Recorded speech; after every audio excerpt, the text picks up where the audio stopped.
Professor नोकझोंक। चाचा चौधरी के पास गणित के प्रोफेसर चक्रवर्ती आए।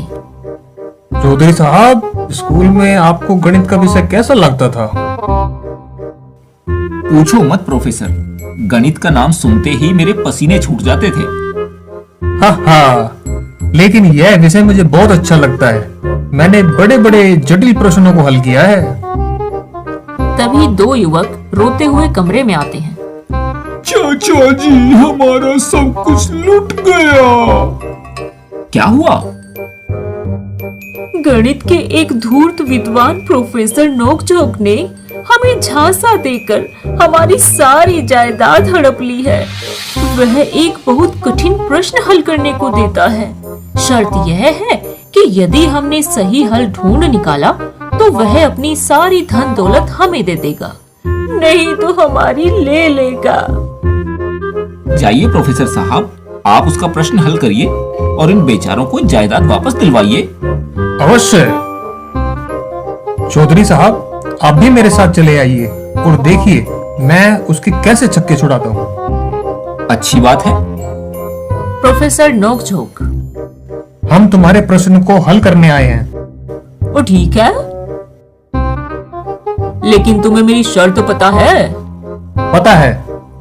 यह रहा प्रश्न, इसका सही उत्तर अंत में नीचे कोने में लिख दो।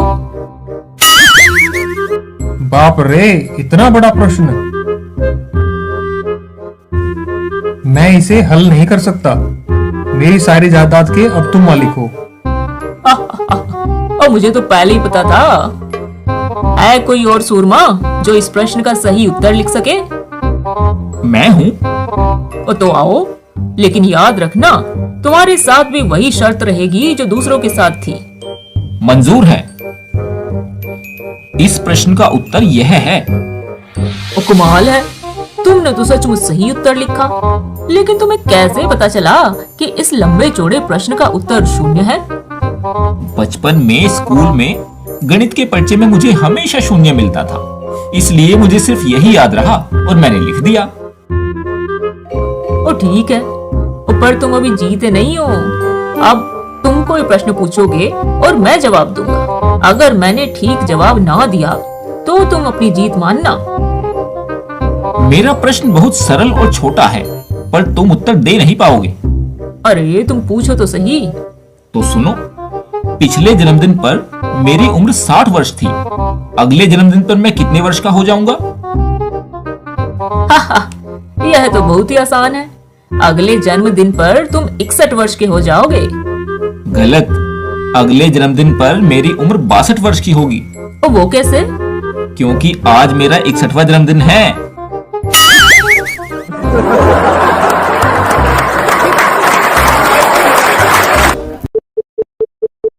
चाचा चौधरी और चोरी गया हीरा। सेठ हीरालाल, तुम हीरो की दुकान छोड़कर आज इधर कैसे? चाचा जी, बड़ी मुसीबत में हूँ। एक ग्राहक मुझे 4 लाख रुपए का एक हीरा तराशने को दे गया था। क्या वह तुमने तराशा नहीं? बहुत बढ़िया तराशा, पर रात को कोई चोर उसे उड़ा ले गया। अगर कल तक वो हीरा मुझे ना मिला तो वह ग्राहक मेरा दिवाला निकाल देगा। वह चोर हीरा लेकर कहाँ गया होगा? क्या पता, इतना बड़ा शहर है। सोचना पड़ेगा। जब चाचा चौधरी सोचता है तो उसका दिमाग कंप्यूटर से भी तेज चलता है। चोरी के बाद चोर चीज को बेचने के लिए उतावला हो जाता है, क्योंकि उसे पैसों की जरूरत होती है।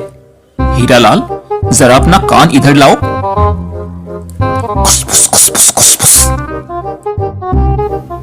थोड़ी देर बाद, शेख साहब, ये हीरा देखिए, बहुत बढ़िया है। अरे, हम इतना घटिया हीरा खरीदने के लिए कुवैत से नहीं आया। शेख साहब, जरा देखिए तो सही।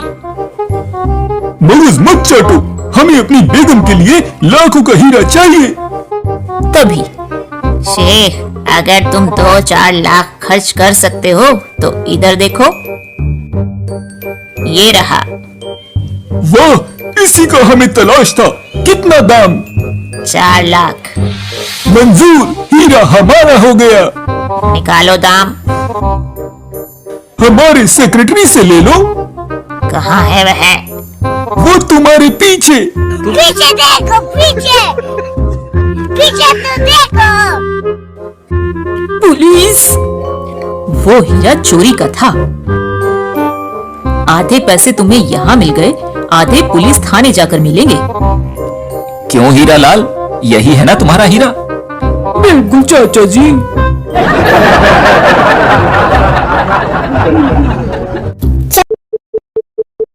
चाचा चौधरी और गोरबा। एक दिन मैं भूखा हूँ, कुछ खाने को दो। अरे भूख तो आदमियों या पशु पक्षियों को लगती है, तुम तो ना ही आदमी हो ना ही पशु पक्षी। मैं गोरबा हूँ, मरकरी ग्रह का निवासी। खाने को दो कुछ, नहीं तो क्या कर लेगा? अभी बताता हूँ। गुस्से में उस प्राणी ने अपना मुंह खोला। ओह लपटे! आग! आग! कुछ दूर साबू, कुछ लोग भागे हुए आ रहे हैं। बचाओ! चाचा जी, उधर मरकरी ग्रह से एक अजीबोगरीब प्राणी गोरबा आया है। उसने हमारे मकान को आग लगा दी। अच्छा, चलो देखते हैं। खाने को दो, नहीं तो सबको जलाकर राख कर दूंगा। कनस्तर, तेरी यह हिम्मत? मुझसे उलझते हो? यह लो। ओह साबू, ठहरो, ऐसे नहीं।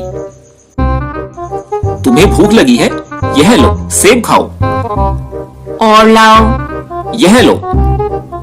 ओह बारिश! साबू, अब मौका है। मैं बारिश के ही इंतजार में था। पानी उसकी आग को बुझा देगा। कनस्तर, अब कहाँ भागता है?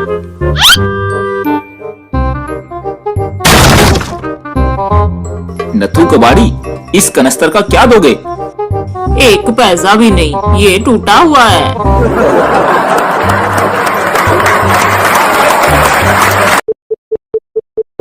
चाचा चौधरी और धमाका सिंह की तलवार। धमाका सिंह, इतनी बड़ी तलवार किसके लिए तेज कर रहे हो? चाचा चौधरी और साबू के लिए। गोबर सिंह, तुम यहीं बैठो, मैं अपनी इस बड़ी तलवार से अभी चाचा जी और साबू के सिर काट कर लाता हूँ। ओह, इतनी भारी तलवार उठाकर चलते चलते तो कमबख्त मेरा दम फूल गया। पता नहीं चाचा चौधरी ने अपना घर इतनी दूर क्यों बनवाया है। चाचा चौधरी, उफ, साबू, उफ, मरने, उफ, के, उफ, लिए, उफ, तैयार, उफ, हो जाओ, उफ। अरे धमाका, तू इतनी भारी तलवार क्यों उठाकर लाया, जिससे तेरा दम टूट जाए? ताकि एक ही बार से तुम दोनों के सिर कलम कर दूं। ठीक है, उठाओ तलवार, हमारे सर हाजिर हैं। लो, आई मेरी तलवार।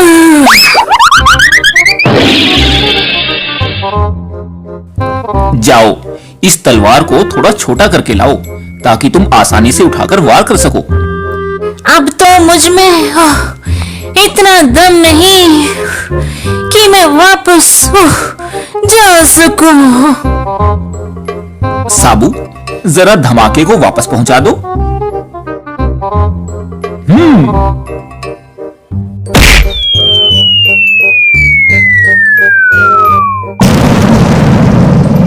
अरे धमाके, तू तो बैनक लिफाफे की तरह वापस आ गया।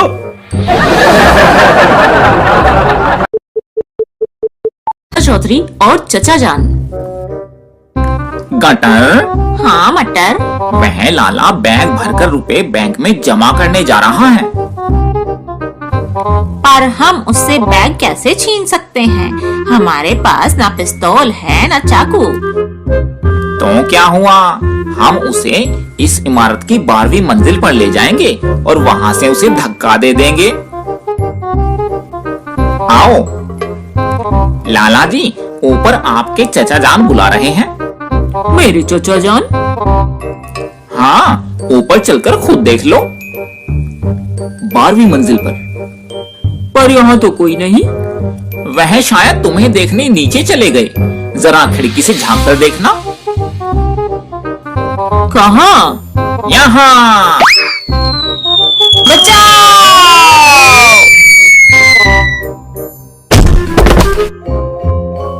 अरे ट्रक रोको!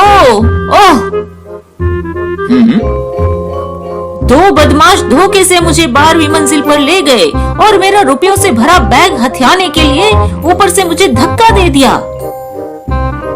किधर जा रहे हो? गेट तो इधर है। चोर उचक्के कभी मेन गेट से नहीं भागते।